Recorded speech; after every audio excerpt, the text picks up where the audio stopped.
All right, chapter 3 of Dracula. Again, remember, I'm expecting you to have read the chapter yourself, and we'll just be going through it, identifying particular features that we could look out for.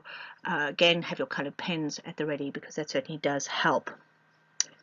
So, chapter 3, just basically what happens is Jonathan Harker is clearly very impressed because Count Dracula seems to have an amazing knowledge of local history. He also really has made a very good grasp of legal detail, both in England and his own country. So they discuss that.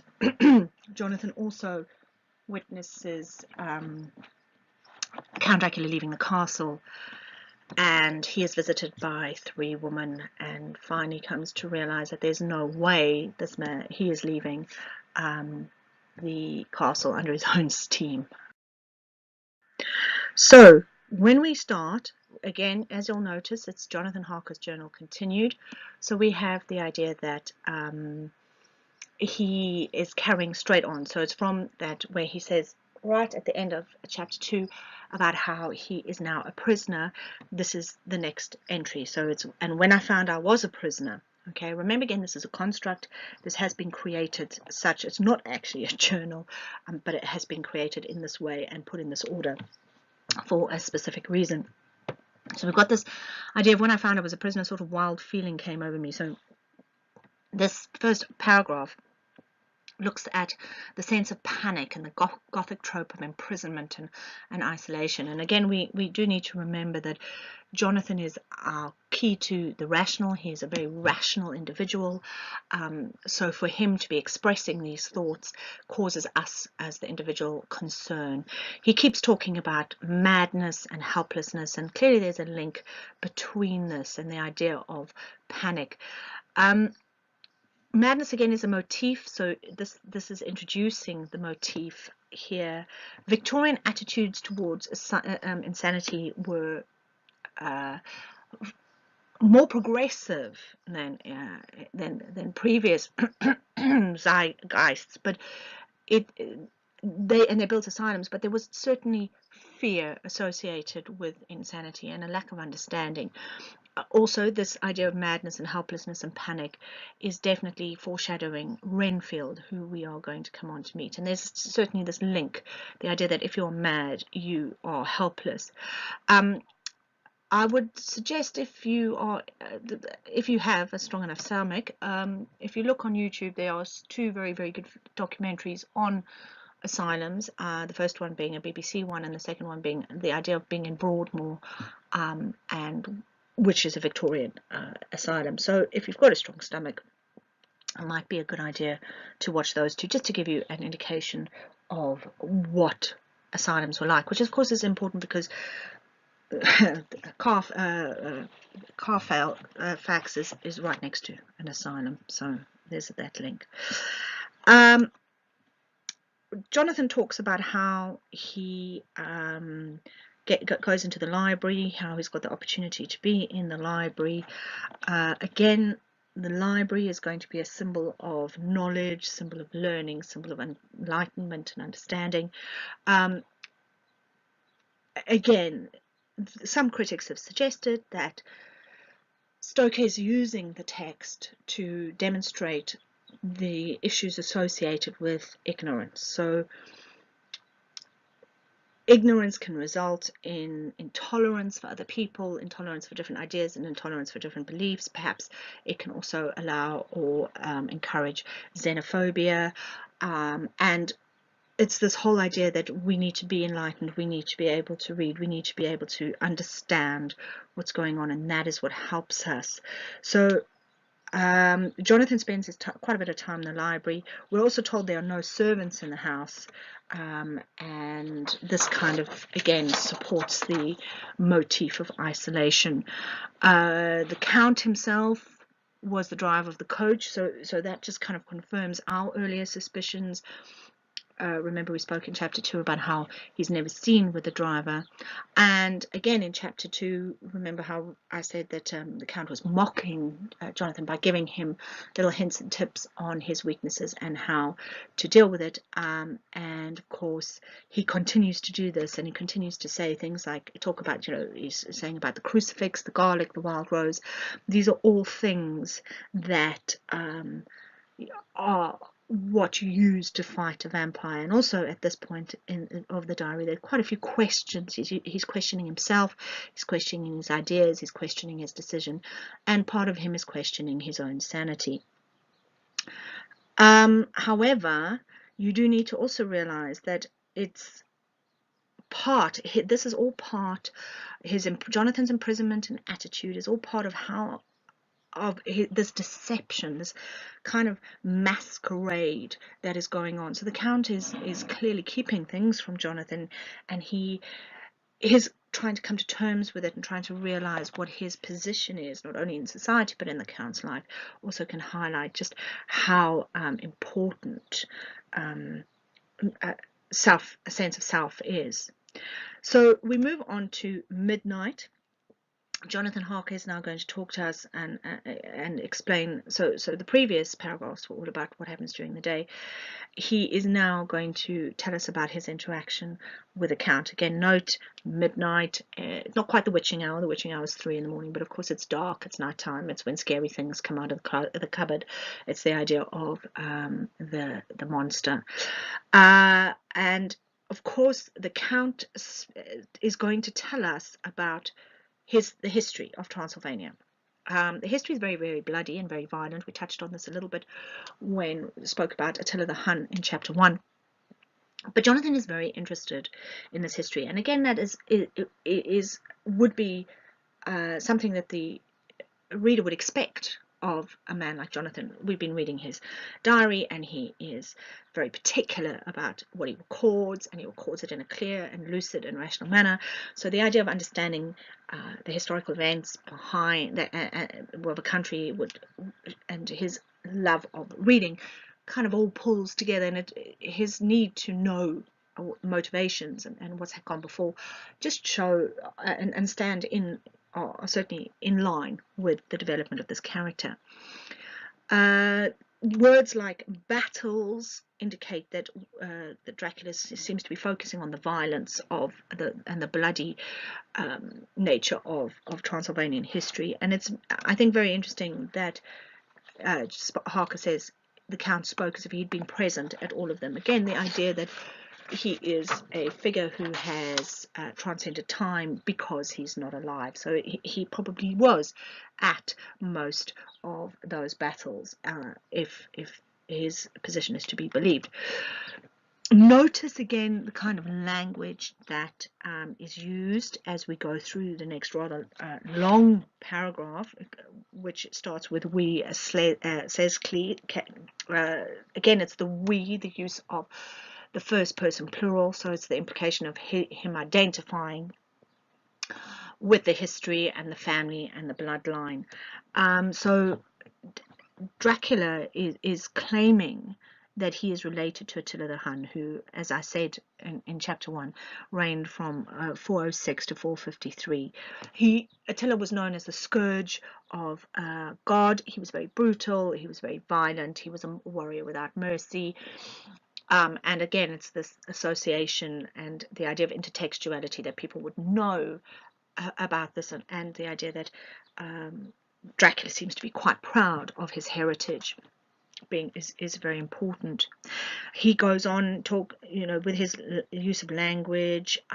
We get the impression that he relishes the violence, and we have the semantic field of violence. We've got fights, warlike fury, dying, expelled. It's all quite negative and violent. As we go through this, though, please note that there's a lot of religious connotations and a lot of use of the word blood. Now, again, religious connotations important because this is not only looking at a change in Victorian society, but also the idea that religion might be coming under fire. Again, Victorians would have had quite a rigid stance on the idea of religion. So the fact that he had mated with the devils again is supernatural. It's unnatural. It's crude and it's awful. Again, notice where he talks about blood in the veins. There's lots of reference to blood. Not only is it a symbol of life force and of life, okay, but I think in terms of this, it's also a reference to bloodline. So of course, Dracula would be an aristocrat, and the idea of bloodline and keeping the bloodline pure would be very, very important, preserving family bloodline. And his talk about this just shows his need or his belief in the importance. It's a bit like Harry Potter with the idea of mudbloods, but I think he feels it's very important to maintain family line. He also talks about his unworthy brother. He's again, this is just in references, is Count Dracula is clearly very contemptuous of those who betray bloodlines, who betray family, who betray causes. So it's again just putting us into his mindset. So I think it's quite interesting that Jonathan Harker is really, really interested in this. Again, remember that it fits in with his need for maybe facts and order.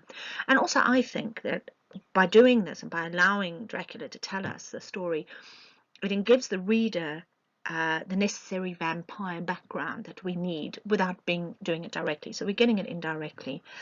Notice again how wars in this time seem to be relentless. We've got came again and again and again. It's this constant attack, this constant incessant invasion, and it serves this explanation also serves to reinforce how Dracula has the ideas of an aristocrat. He talks about what good are peasants without a leader. That's what his attitude is. That is the attitude he has been brought up with. He supports strong leadership. He believes that is important, that you need to have strong leadership, and to a point where he's almost despotic.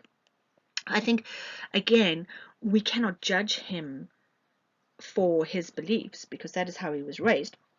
We can judge the way he does it, but just so bear that in mind. Again, notice he talks about the Habsburgs and the Romanovs, which of course were the most important dynasties or powerful dynasties and dynasties in Europe at the time. There were two very, very forceful, powerful and wealthy families. And the way he speaks about them, about how they can never reach, they can never grow, they can never expand, shows that Dracula seems to hold them in contempt. Now, the question would be here is Dracula portraying the author's opinion, or is he just portraying an opinion that was of the time? I think what's very eerie, however, is this was written 20 years before World War I, this text. Yet this line, blood is too precious a thing in these days of dishonorable peace, especially in connection to Habsburgs and the Romanovs, is eerily prophetic, because World War I brought about and all the dishonorable peace treaties and the conniving that went on in order to develop these treaties is what caused these families to collapse. So, you know, and this is written 20 years before the war. So a kind of eerie prophetic idea. We've also got the idea of intertextuality. The diary refers to Arabian Nights. Please do have a look at the stories of the Arabian Nights. Some things like Aladdin comes from it, Ali Baba, and again these are all about what happens at night time. There's also the reference to the ghost of Hamlet's father, Shakespeare, again representing the idea of a harbinger or a bringer of bad news and doom. As we move on, we go now to the 12th of May.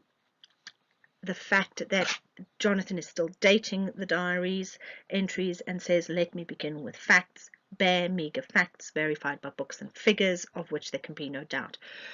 Not only is he demonstrating to the reader that he's a logical, rational man who only deals in facts, but it's clearly evident that he is worrying about his own sanity. And as we read through the diary, we realize that the diary is his way of managing his thoughts.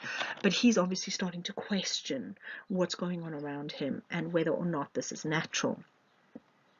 And he talks about how he's going to try and put the events down in sequence. All right. So again, we learn the events as Jonathan learns the events. Okay. Talks about how the Count asks about legal affairs and the number of solicitors one may have whilst in England. And it seems that he wants obviously more than one. Again, perhaps the Count is looking at diversifying because he doesn't, by giving one person all the knowledge, that person would have power over the Count. So if he gives a little bit of knowledge to one solicitor, then a little bit of knowledge to another, then they don't, none of them have the full story. So none of them know quite what's going on. And of course, he wants to be able to exert his power when he comes to England, and he doesn't want to be stopped. And one solicitor may have all the power. So it's quite interesting to watch how he's trying to manipulate everything. He's like a master chess player, looking at what moves he can make. And of course, as they talk about business, again, there's a lot of law lexicon, there's lots of rational, factual references. It talks use of language associated with the law, and the law is supposed to be unemotional and unbiased. So again, suggesting to the reader that Jonathan Harker is unemotional and unbiased, so when things do happen again, we believe it.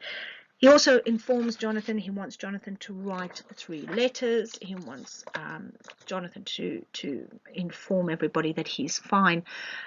Again, he doesn't want people to come and look for Jonathan because he knows what's going to happen. He kind of wants Jonathan to put everyone else's mind at ease.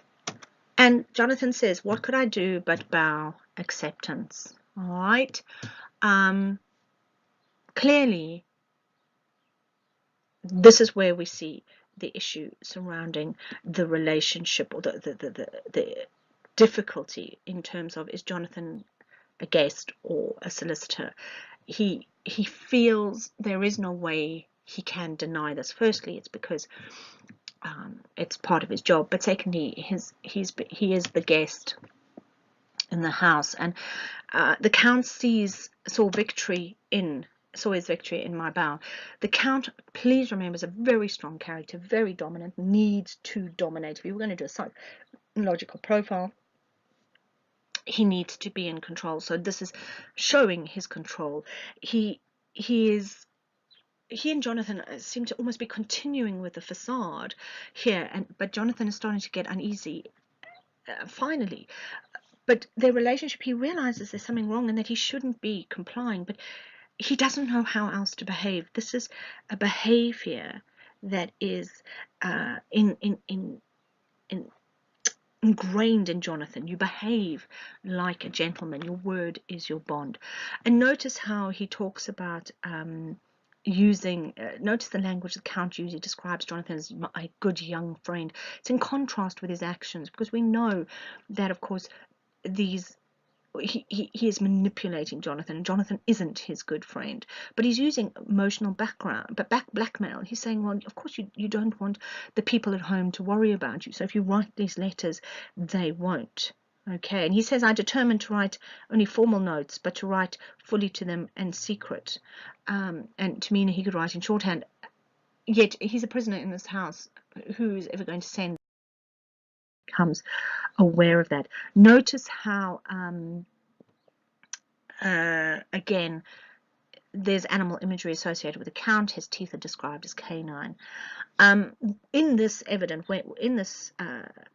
where Jonathan does write the letters and does conform to what the Count requires, some people will regard him as weak.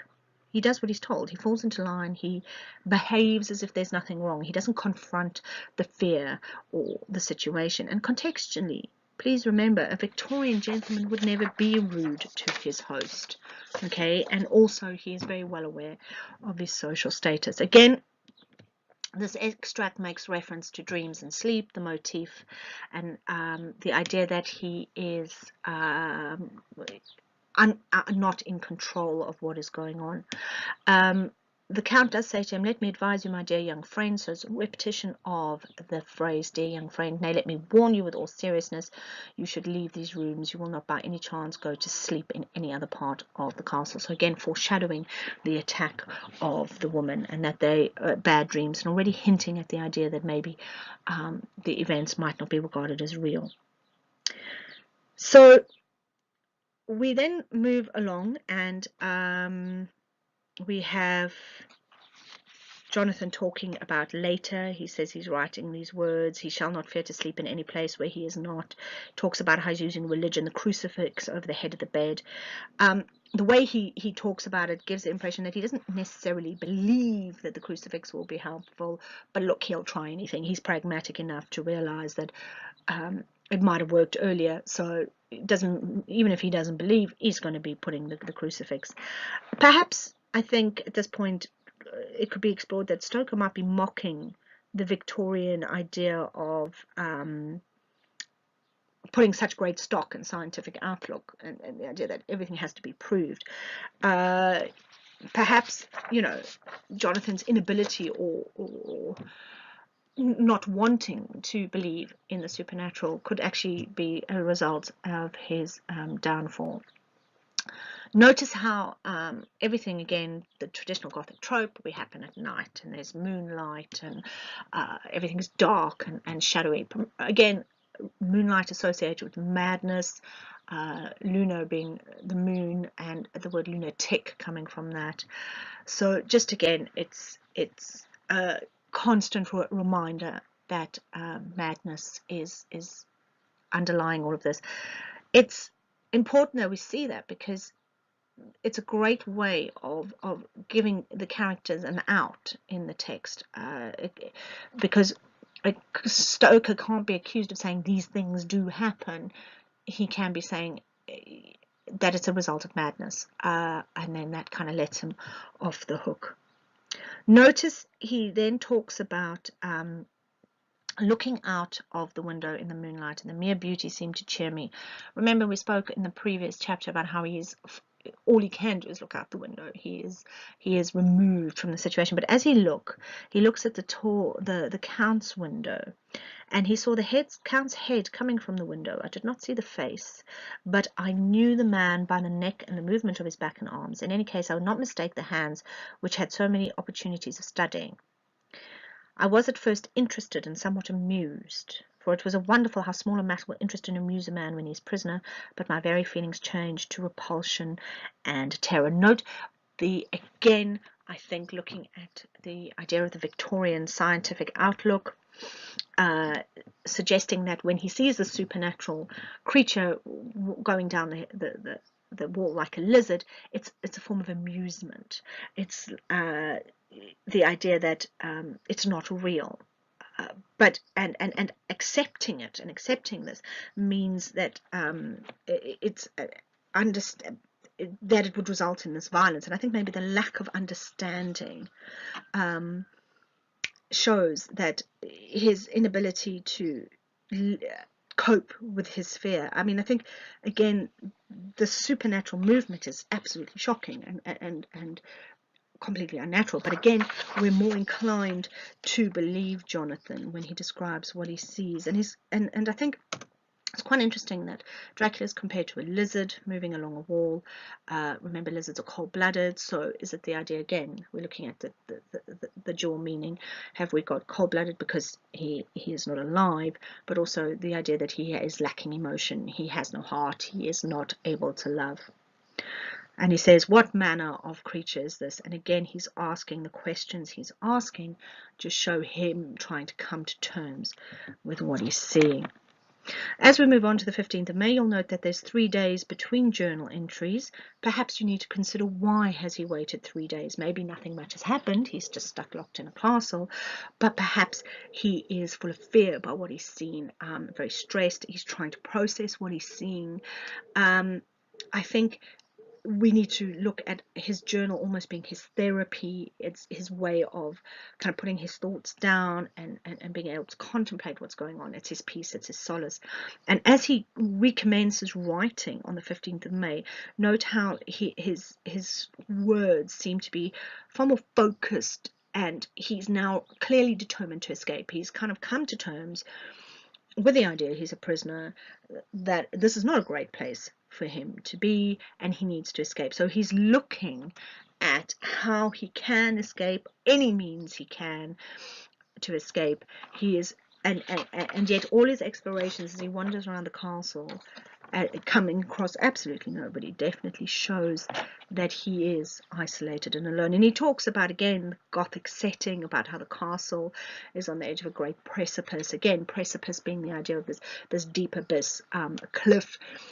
So we've got the jaw meeting, so it's absolutely on the end of a cliff. And think about, why would somebody build a castle on the end of a cliff? Think about in terms of defense, but also precipice is the idea of, are you about to embark on something from which you cannot return, and something negative.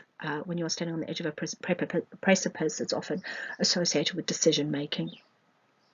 So note the vivid use of description in terms of the jagged mountains, the rising peak on peak, the sheer rocks, etc., etc., and looking at the use of ash and thorn. Ash and thorn being quite significant because, of course, Christ's cross was believed to have been made from an ash tree, and remember, Christ was sacrificed and he wore a crown of thorns. And again, to what extent is Jonathan having to sacrifice not only his life but maybe his sanity? So we've got this kind of fantastic description and the idea of how it all contributes to the tension, and the reference to Christ's death or means of death, again, is implying that Jonathan is going to be sacrificed. He wanders around and he comes across a room which he believes were occupied by ladies in bygone days. Just wanted to raise that because, again, it just highlights that Jonathan is a romantic. He likes to think about how it would be so lovely for a woman to be sitting there sewing, and he's highlighting the stereotypical Victorian male attitude to the stereotypical Victorian woman and the role of woman at this time. And I think it's quite important that we look at how women were perceived in this time. I think, the Industrial Revolution certainly played a major role in the changing of how women were perceived. Up until Victorian England, women were expected to fulfill obviously very traditional family roles. They were in charge of the household, they looked after the chores, they dealt with the children. That was their function. Okay, the men went out to work, the men were the providers, and men were dominant, and women tended to obey them. That's kind of, again, generalization, but a broad overview. But the Industrial Revolution, of course, gave women the chance to go out to work and earn money, so they too were contributing to the household income, and that certainly changed the male-female dynamic. Notice, interestingly, of course, Mina and Lucy were of a higher class. They were probably middle class women, perhaps actually even just on the border, upper middle class, and they would be expected to behave in a very particular way.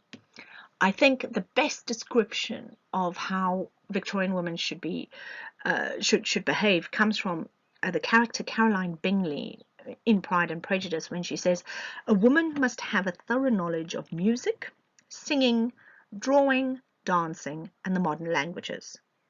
And besides all this, she must possess a certain something in her air and manner of walking, the tone of her voice, her address and expressions." That comes from Pride and Prejudice, Chapter 8. And I think, interestingly, these were the kind of things women were supposed to do.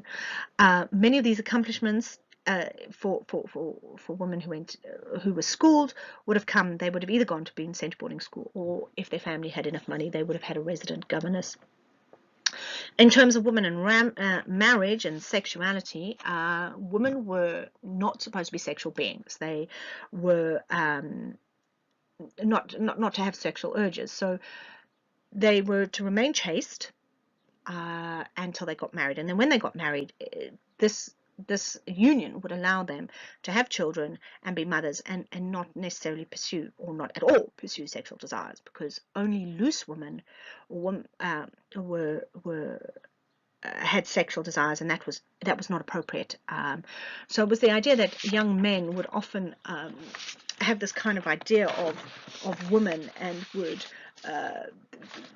those of pure of heart were the ones you married, and young men would be, in order to act on their sexual desires, would need to find the company of prostitutes, and any girl who did act on her sexual desire was obviously regarded very negatively. So girls usually married in their late teens, early 20s. The groom was typically 5 years older. Apart from the fact that it reinforced the natural hierarchy between the sexes, it also made financial sense, because men had to show that they could support their wives and children financially before the father would give permission. So they had to have made some money. Women were obviously expected to stay chaste until married. They weren't even allowed to speak to men unless they had a chaperone.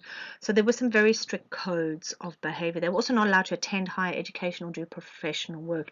In fact, women who were associated with higher learning were called blue stockings, which was certainly not a positive term used for women. In fact, Charlotte Bronte's Jane Eyre kind of sums it up nicely when she says, women are supposed to be very calm generally, but women feel just as men feel. They need exercise for their faculties and a field for their efforts as much as their brothers do. They suffer from too rigid a restraint, too absolute a stagnation, precisely as men would suffer, and it is narrow-minded in their more privileged fellow creatures to say that they ought to confine themselves to making puddings and knitting stockings, to playing on the piano and embroidering bags. Okay, so a very, very interesting version of what women were supposed to be. Please, again, I highlight this because we're about to embark on an episode in the text that looks at women in quite an interesting light. So, as Jonathan talks about walking around the castle, and he talks again about the moonlight, and he says he was glad to have this moonlight because there was a dread loneliness in the place. It chilled my heart. It made my nerves tremble. Again, remember, the madness is being hinted at, but his horror and his fear as he wanders around makes us very nervous. And as he describes what he sees, the description is in kind of direct contrast. He talks about these women who would be, having a little oak table and fair, and they would sit and write and blush maybe, and and behave as typical Victorian woman. And of course, this is going to be in direct contrast to the 3 vampires whom we are about to meet. Okay.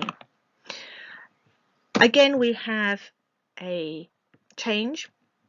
Jonathan is experiencing doubt about his own sanity, and we see this as he writes in his diary. And he says later, the morning of 16th of May, he uses words sanity, sane, mad, maddening, madness, all this language associated with madness, and the idea that he is falling apart. He is really struggling to come to terms with what he's seen. Is he mad?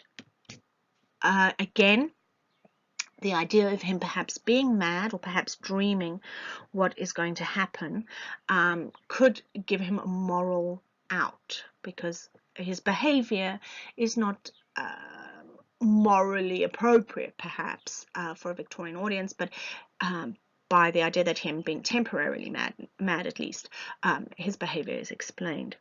But he says he feels about how his own brain was unhinged, and I turn to my diary for repose. So it's his diary that is helping him to make sense of things.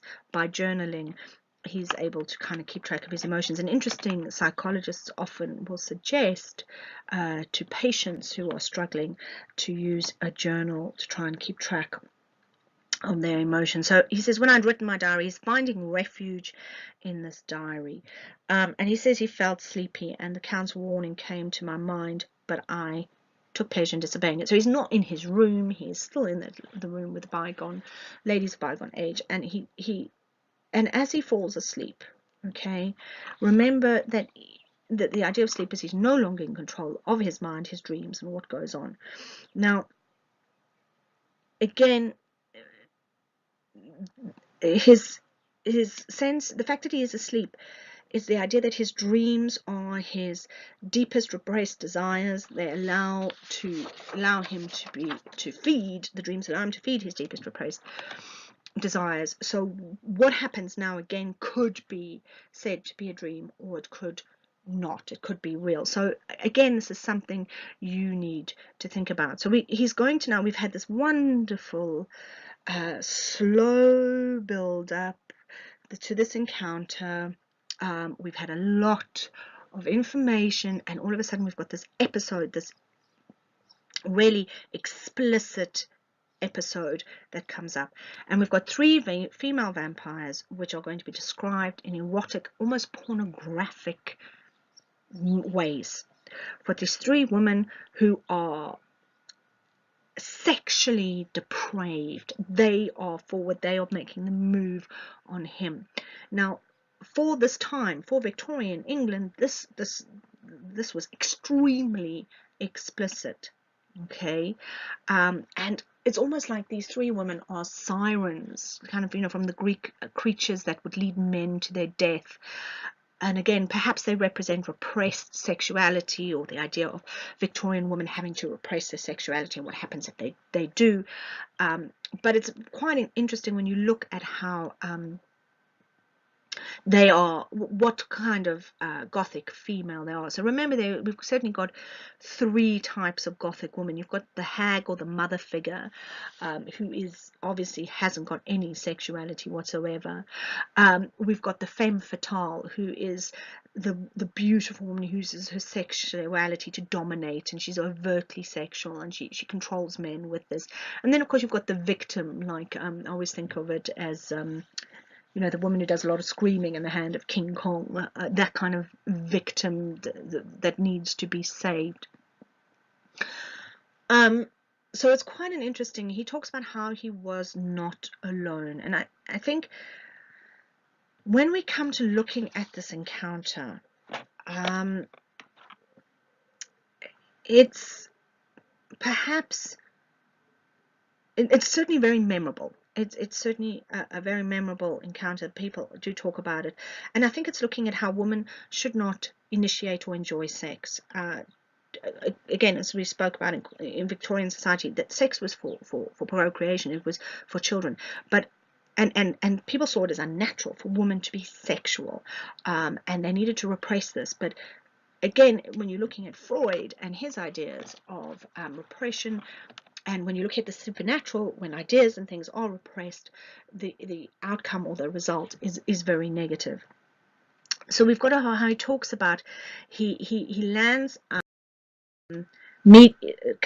being disturbed by ladies, by their dress and manner. So we've got these three women that come at him are clearly, based on their dress and their behavior, his social equals, or maybe even of a higher social status. And again, he talks about he might be dreaming, which I think again is very convenient, because what happens if it's a dream, he hasn't actually got any guilt, he hasn't behaved inappropriately.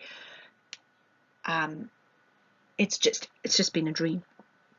And as we notice here, I think we've got this idea of Stoker telling us about these people who have no shadow on the floor, so no soul.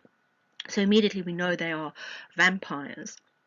But again, he's showing that the danger of Stoker's trying to show that this is the danger. This is what happens when you repress sexual desire, sexual feelings. And ironically, men seem to always succumb to this. He doesn't seem to. They seem to be powerless to resist. So maybe again, that's why this is a dream, or could possibly be a dream, because then that could show that Jonathan is not necessarily weak. In real life when he is awake, but more so in his dreams when he has no control. And notice how he describes the women. We have two were dark with high aquiline noses. That was the language he used to associate with the count. And remember, we talked about how it was language associated with people of high class. He describes the woman as fair with great wavy masses of golden hair and eyes like pale sapphires. I think his descriptions are really interesting because he kind of talks about these women in almost a romantic way. He talks about how beautiful they are, and he uses, as you can see, he uses gems to describe them: sapphires, gold, and pearls. It's the idea that this is the male fantasy come to life. He talks about the word kiss, not that they are attacking him and biting his neck. He uses the verb kiss, and part of him is obviously submitting. And although he says it's a wicked, burning desire, okay, he's kind of, and he says that he has to write this down as that there was something he couldn't do. There's nothing he could do about it because he feels guilt. I think there's that part of him that thinks, I want to submit. He says, I lay quiet. His big issue with this whole thing at the end is that he does submit, and whether he submits in dream-like state or whether he submits in reality is interesting. So the narrative structure, I think, here is quite interesting. We've had this long, slow run up to this event, and now this episode is going to develop very quickly, and lots of contrasts are within this. Back to the whole kind of description. Notice how they whisper together. They have silvery musical laughs. They have softness of human lips. There's sweetness. They are coquettish, so they are really beautiful, attractive. And because Jonathan's lying there quietly, the implication is that he is submitting. He is allowing this to happen. And although he is the victim, we get the sense that he's willing. There seems to be almost a pleasure in his submission, even though there is that kind of threat of death. And yes, some critics believe that this episode demonstrates Victorian attitudes towards and the fear of sexuality. And I think that's what you need to sit back and think about. Similarly, it is also a stereotypical male fantasy. One man, three women, three beautiful women. And again, it's this kind of highly charged idea, and the fact that the man cannot control himself. He has to submit. And as it goes, it talks about how the girl went on her knees and bent over me, and it's very sexualized, and the idea that sexually assertive women are unnatural. But even though it's unnatural, Jonathan cannot help his response. He is a man, he is in a dreamlike state, and he can do nothing but submit. Interestingly, when they talk about the teeth into the throat, the idea of sinking teeth into the neck, if you look at Freudian ideas, is the idea of impaling, and according to Freud, it's the idea of intercourse with in quite a violent way. Note how Jonathan says, the girl went on her knees, sorry, I closed my eyes in a languorous ecstasy and waited. So it's the idea that languorous is sleepy. So he's talking about this, how he's being drawn to these women and drawn to this. He cannot fight it. It's almost like he's saying, okay, I'm going to let go. And I think this is terribly, terribly controversial in terms of the text and to what extent Jonathan is able to control himself. Perhaps it needs to be noted, though, that he does make specific reference to guilt, and this is what he does feel. He feels extremely guilty about the fact that he has succumbed to these women, and it's this whole kind of idealized, sexualized image, and he's playing the part of stereotypical man. He says, as my eyes opened involuntarily, it's the idea that he is enjoying it. The pleasure of the event has been interrupted, and we know that the interruption comes from the Count. Okay, so now we get to see conflict between the Count and the three women. We've got I think it's very interesting because clearly the Count has not given these three women permission to have this man. He says, this man belongs to me, and it's the idea that Jonathan Harker is a possession. Now, the idea that they have acted without permission, that they have gone ahead and behaved in a way that is contrary, is also intrinsically linked to the idea of Eve. Remember that Eve was told not to eat the fruit, but she is the one who went and did eat the fruit, and she is the one who corrupted Adam, according to some religious beliefs. So it's the idea that these women are the sinners, that these women are the corrupters, much like, again, how they are corrupting Jonathan sexually. The way the Count speaks to them, it's very hostile. There's this major clash between them, and he says, how dare you touch them, any of it? How dare you cast your eyes when I had forbidden it? Back, I tell you all, this man belongs to me. Beware of how you meddle. And it's this idea that he has got to be in control. He is strong. He is this man who is able to control. But interestingly, they question him. These women overtly flirt with him and overtly use sexual innuendo, ribald coquetry. It's like almost sexual flirting. So is Stoker suggesting, therefore, that even female vampires, despite the fact that the Count is in control, they could have some sway, they could control him? And what is their response to him? You yourself never loved, you never loved. So we're going from the past tense to the present tense, and in terms of love, we've got to think about the word it's quite ambiguous. Okay, he's talking about the idea of love becoming that, is it emotional or is it sexual when they refer to love? And it's exploring the idea, I think, maybe of, a vampire. When a vampire drinks the blood of the victim, they become, in essence, one.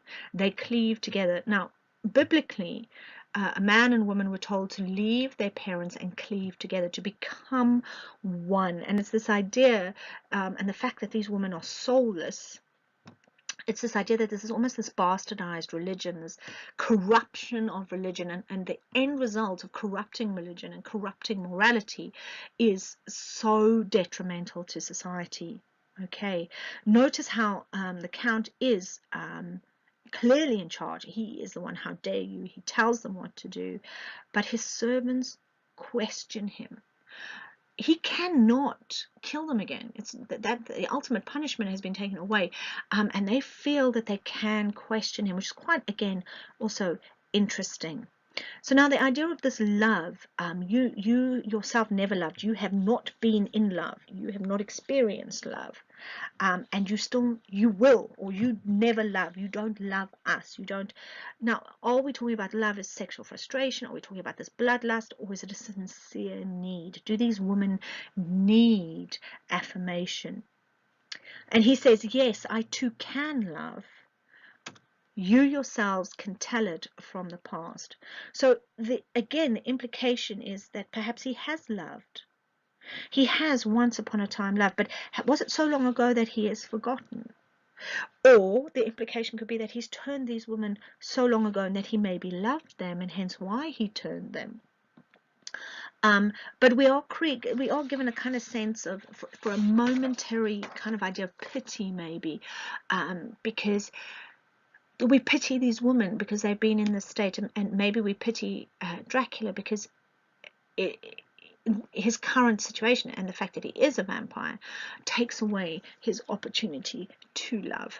Okay, so I think the woman could be pitied, and perhaps even he could, until this kind of penultimate paragraph where they are given this child in a bag, and they are allowed to take this child in a bag and go and devour it. And it's their behavior has gone from being this sexually overt kind of pornographic idea to now, so not only being an unnatural Victorian woman, but now being an unnatural mother figure, because the idea that they seem to not have any mothering instinct. They